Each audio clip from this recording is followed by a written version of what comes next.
Every enduring structure begins by tearing the earth apart. The first step in this build is establishing the perimeter trench. A backhoe clears the bulk soil, but the final grade relies entirely on manual measurement. The depth here is far from arbitrary. The footing must sit below the local frost line to prevent the ground from heaving during winter freezes. Even a fraction of an inch of a variance at the base can translate to massive structural stress. That is why the trench floor is verified constantly with a long spirit level. An uneven base distributes the impending load improperly.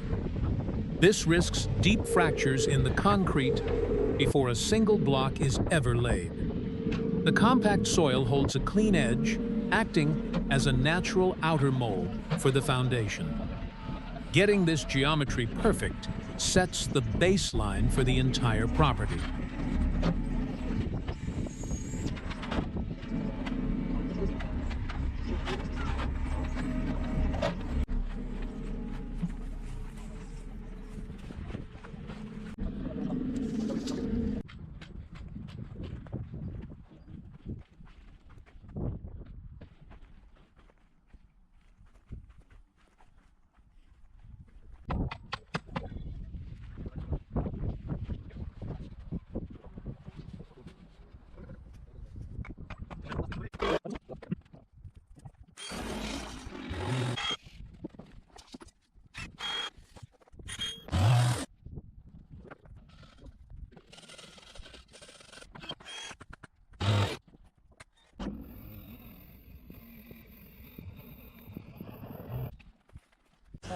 With the earth cleared, the site transitions into a rigid geometric grid. This wooden formwork acts as the negative space for the foundation.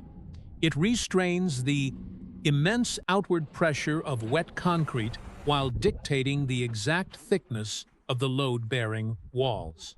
Wood is utilized for its temporary tensile strength and adaptability. The boards are staked firmly into the soil. This creates a precise basin that will soon lock the steel and stone together.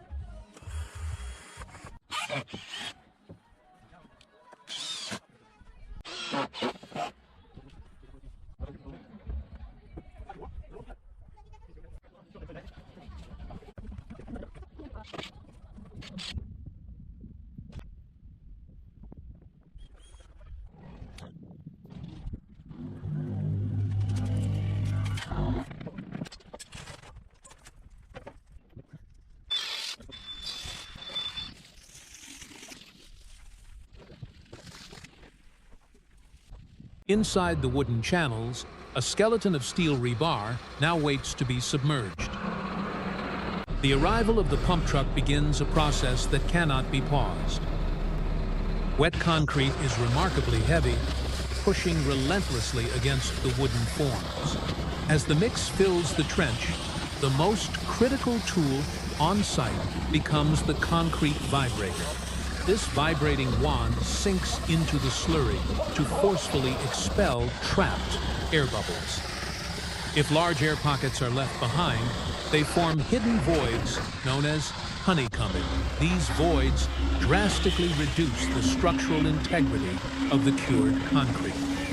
They create weak points where moisture can penetrate and ultimately rust the steel reinforcement. Vibration liquefies the mix just enough to consolidate it tightly against the formwork.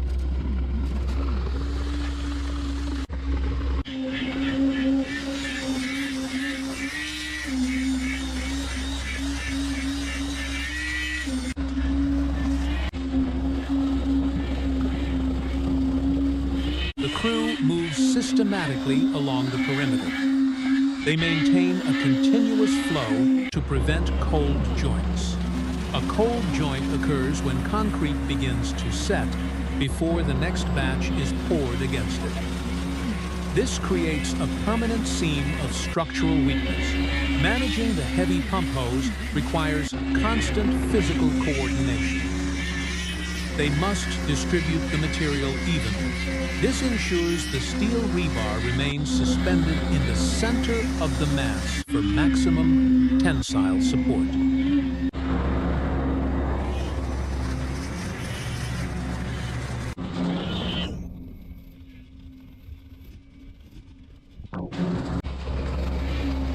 As the trench nears capacity, the focus shifts entirely to surface finishing. A steel trowel is used to strike off the excess material and seal the top layer. Working the surface draws the finer cement paste and water to the top. This creates a slick, dense outer skin. This step is fundamentally crucial for the masonry to follow. The resulting flat plane must be perfectly level to accept the first course of blocks. Any undulations now will compound as the walls rise, throwing the structure out of plumb. Accuracy here saves days of correction later.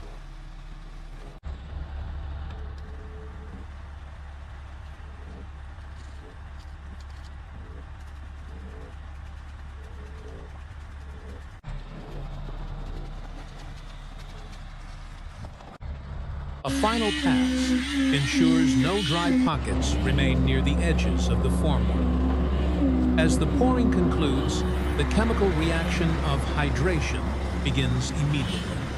The cement does not simply dry out. It cures through an exothermic process that bonds the aggregates into artificial stone. The wooden forms will stay in place during the initial curing phase. If water evaporates too quickly from the surface, microcracks will form. This would weaken the slab's overall load-bearing capacity. The wood acts as a temporary barrier, holding moisture inside the concrete. The result is a massive, monolithic slab permanently anchoring the future home. The groundwork is complete.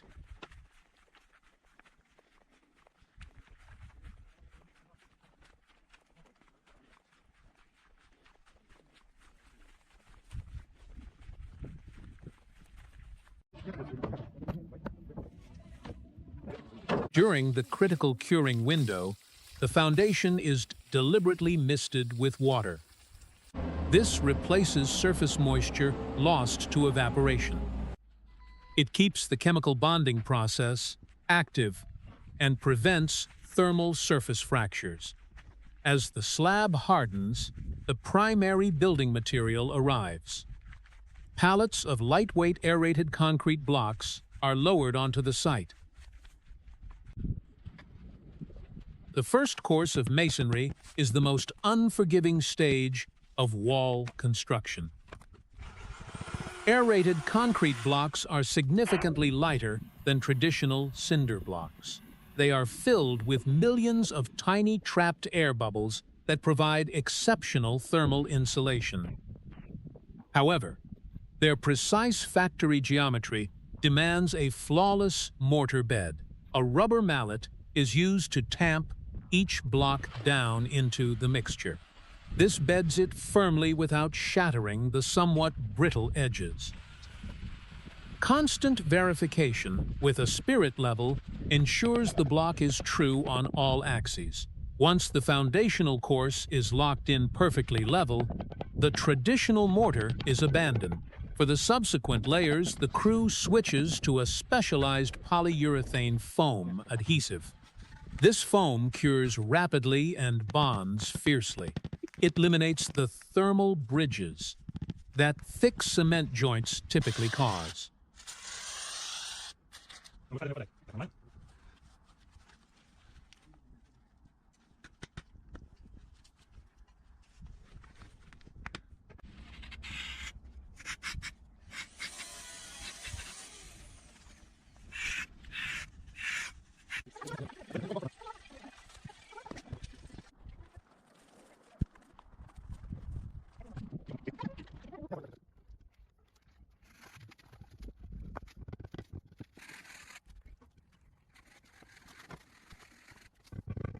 As the walls reach their full intended height, they require a structural tie. The builders are pouring a reinforced concrete ring beam. This goes directly into a hollow channel carved along the top course of blocks. Guiding the heavy, pulsing hose from a narrow scaffold requires intense physical focus. This concrete ring acts as a vital structural belt for the entire building. It locks the stacked aerated blocks into a single, rigid unit. This drastically improves the wall's resistance to lateral forces, like high winds or settling soil. Without this continuous concrete header, the outward pressure from the eventual roof could push the walls apart.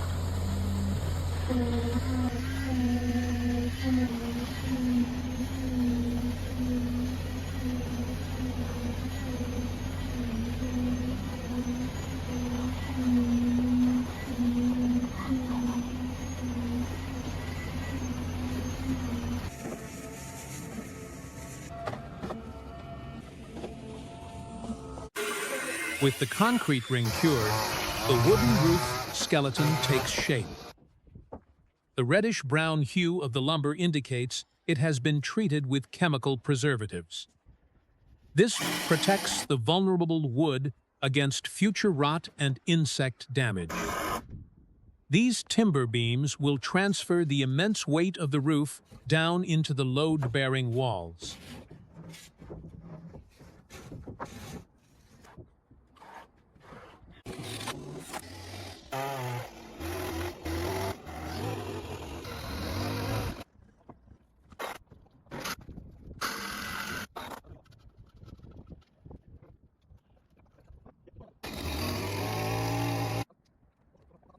While the roof framing continues, the foundation perimeter is sealed against the cold.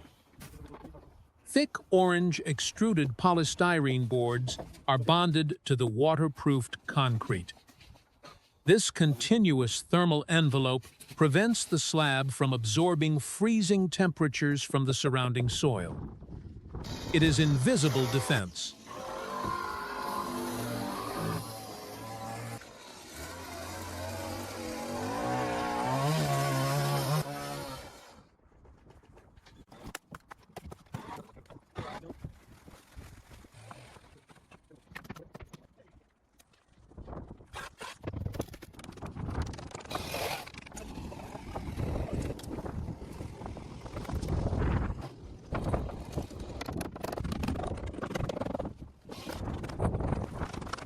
Overhead, the protective membrane and wooden battens are hidden beneath the final layer of armor.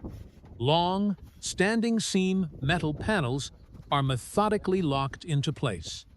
The raised eaves ensure that water runoff never encounters a vulnerable horizontal joint. Exposed fasteners are completely eliminated.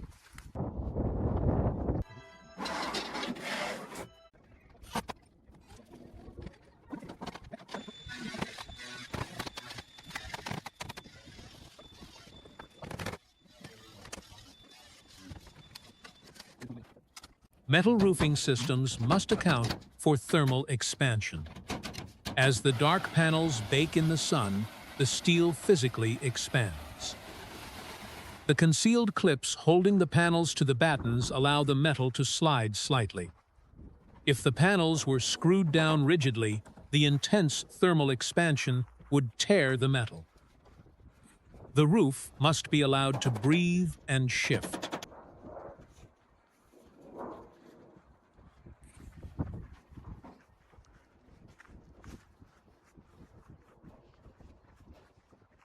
A portable metal brake is used on-site to custom fold the edge flashing. This creates a perfectly watertight cap around the roof perimeter. With the dark exterior shell now sealed against the sky, the focus shifts inward. The house is completely weathertight from above, but the interior remains a raw, dusty shell of bare cinder block and sand. The transition from heavy exterior framing to precision interior rough-in work has officially begun.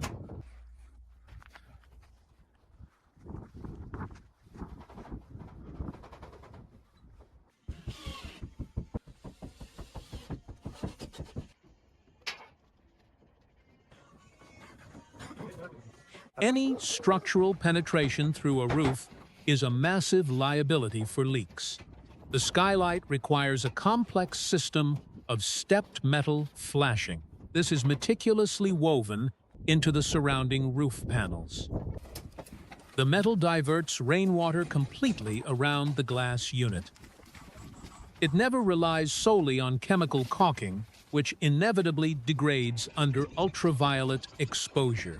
Here, gravity does the waterproofing.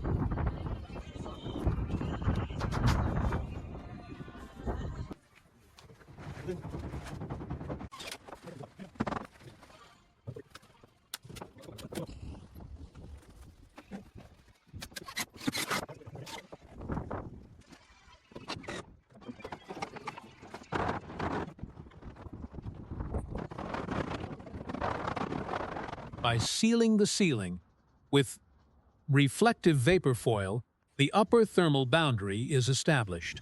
Now, the large structural openings must be closed against the elements. Modern, multi-pane glass units are incredibly heavy and easily twisted out of square. When wrestling a massive window frame into an aerated concrete wall, a green laser level is indispensable. The laser provides an unbending reference line across the entire span. This ensures the window frame sits perfectly plumb. If installed even slightly askew, the heavy glass sashes will eventually bind and fail. Once precisely positioned, a thick bead of perimeter sealant bridges the gap. This flexible joint stops moisture from wicking into the porous block wall. With the building envelope securely sealed, the raw dirt floor is ready for attention. A heavy plate compactor aggressively shakes the loose sand base. This locks the granular particles tightly together. It creates a dense substrate that prevents the future concrete floor from settling and cracking.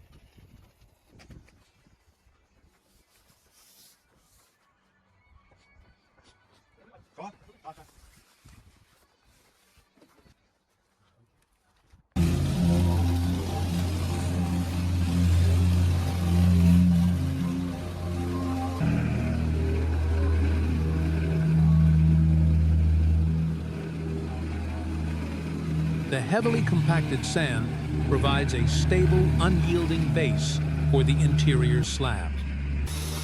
But pouring concrete perfectly flat inside a confined room requires physical boundary.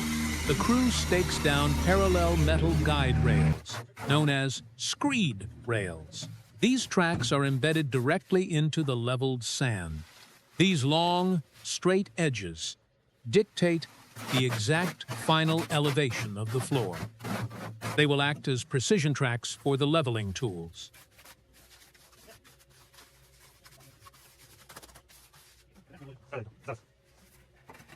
Mixing concrete on site allows for tighter control in an enclosed space. The wet mix is dumped precisely between the installed screed rails. Using a metal float, the worker aggressively sweeps the concrete back and forth. The rails bear the weight of the leveling tool. This ensures the fresh concrete exactly matches the height of the metal edge. This methodical, section-by-section approach guarantees a completely level subfloor. A flat surface here is absolutely critical for the radiant heating tubes to follow.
While the interior plaster and floors slowly cure, the property's vital infrastructure is buried. Heavy precast concrete rings are lowered into a deep excavation to form the drainage system. These modular concrete sections easily withstand the immense crushing force of the surrounding earth. They stack cleanly to create a secure underground vault. It is heavy, permanent, and entirely hidden. Inside, the raw structural shell has been completely erased. Wood laminate flooring now covers the concrete slab. The rough block walls are buried beneath layers of smooth, white plaster. Installing interior doors is an exercise in fine mechanical tolerances. Expanding polyurethane foam is carefully injected between the door jamb and the wall. As the foam expands and hardens, it locks the frame perfectly plumb. This eliminates the need for dozens of intrusive mechanical fasteners. Wiping down the glass marks a profound psychological shift in the build. The chaotic dust of heavy construction is finally swept away. The house has stopped being a noisy worksite and has become a livable space.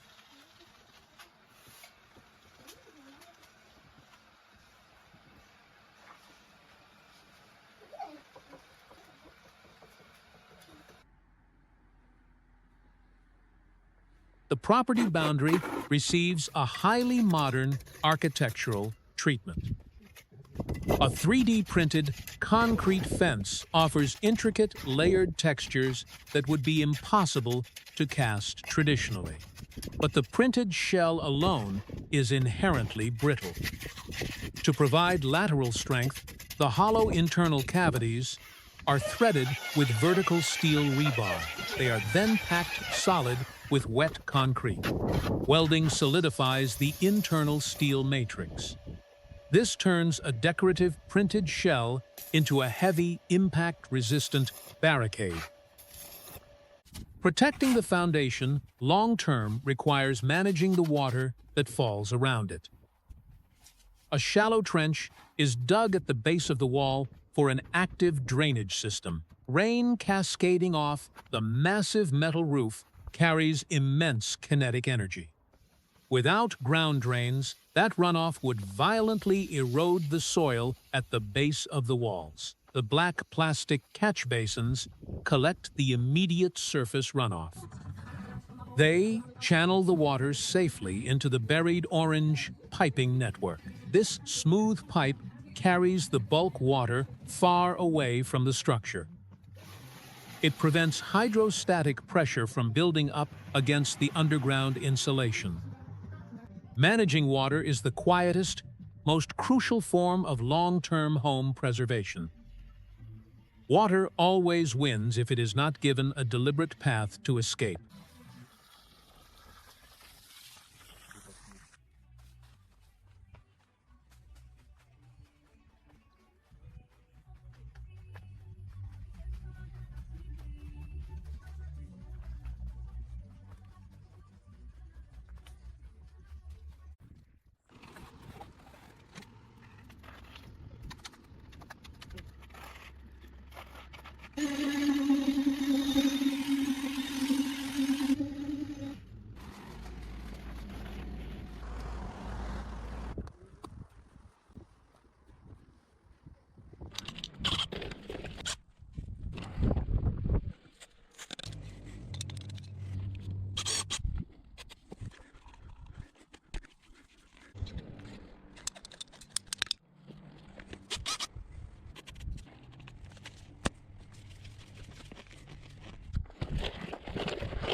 With the concrete walkways poured, the final earthwork focuses on sustaining the future landscaping.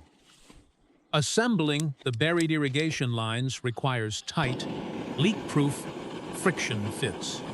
Black high-density polyethylene pipe is incredibly tough and rigid, especially when cold. A small handheld blowtorch is used to rapidly heat the end of the plastic tubing. This softens the rigid polymer just enough to force the barbed fitting deep inside. As the heated plastic cools, it rapidly shrinks. It clamps down ferociously on the barbs, creating a permanent, watertight seal without chemical glues.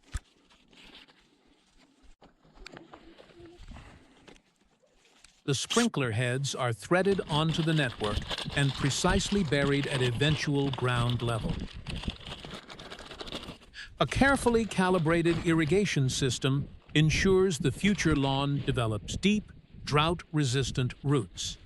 It delivers targeted hydration without wasting a single drop of water on the hardscape. In the end, structure, landscape, and daily routine operate as one system. What began as raw earth and massive, heavy materials has been thoroughly refined. It stands as a unified place that protects and sustains itself.